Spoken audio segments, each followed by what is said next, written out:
Welcome to Fruits Art Process. Step 1. Get your references ready. So, for references, what you're going to need are photos of the pose you would like to do. So, by this, I mean the general pose that you would like for your entire body or the maybe just top half, anything like that.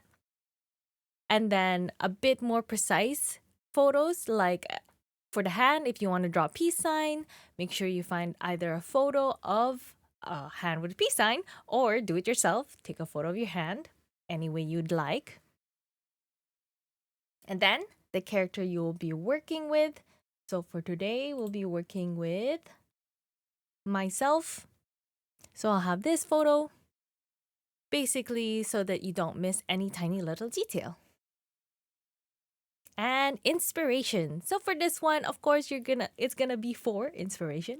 And two, it's also to motivate yourself to keep drawing. So find any photos that you like, basically, have it on the side just so that you can look at it and be like, wow, I wanna be drawing something like that, you know? Just keep the creativity juices flowing. Okay, so for today we'll be drawing this. Or well, this is the finished version. So, like I said, you start off with the general body shape. Sketch it out, and then more precise details like the hand pose, like the peace sign. Then you can start drawing in little details. Sometimes it takes more than one sketch, and then you can decide between the two which one you prefer. Then more details. After you get a general sense of where you're going with the artwork, you can then start to clean up the lines. So for cleaning up the lines, you can either just very slowly like this, always erase and draw in the cleaner lines over and over and over again until it's very nice and clean. Or what you could do is some artists will lower the opacity. So what I mean by that is so they will just lower the opacity like such as this so that they can see what they're doing basically. And then they'll just draw a new layer, cleaner lines. Of course, it's not cleaner than, the actual text, but you get what I mean. All right. So after you clean up the lines, once we get to it,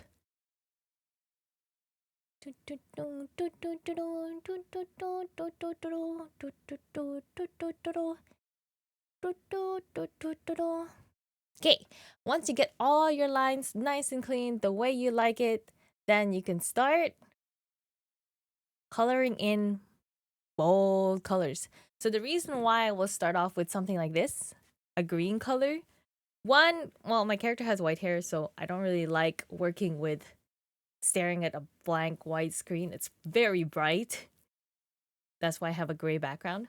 But also, two, it allows you to see the little crevices. Sometimes when you fill in the colors, it's kind of hard to see the little gaps unless you use a color that's really bold like this. Like, it depends on you, whatever color you like, but that's why sometimes you'll see me working with a green color or bright red. Well, dark bright red. Dark bright red? But not too bright that it gives me a headache, but bright enough so that I can see the difference between the gray and the color that I'm working with. Just so to make sure that there's no holes in between. Because it's going to be really annoying when you go to print these things out and there's little holes, or you use it as a PNG tuber and there's a little gap in the middle. You can see a bit of the video behind you flickering back and forth. So, yeah, color it in. Nice, bold colors. And then once I have all the bold colors done, then I'll go over it like so.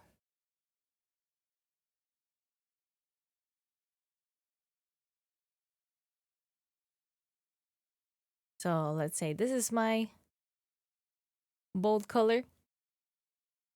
I'll go add another layer and then clip it to the bold layer.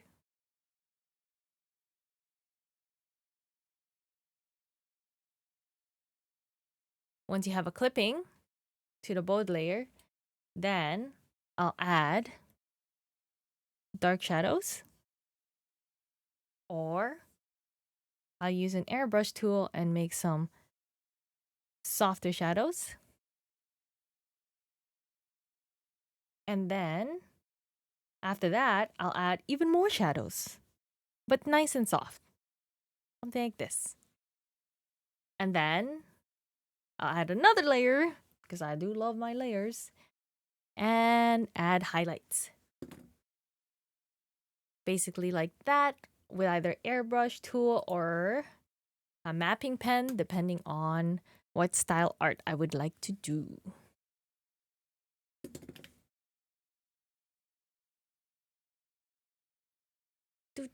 For this, I did pretty much both. I did an airbrush and some bold highlights.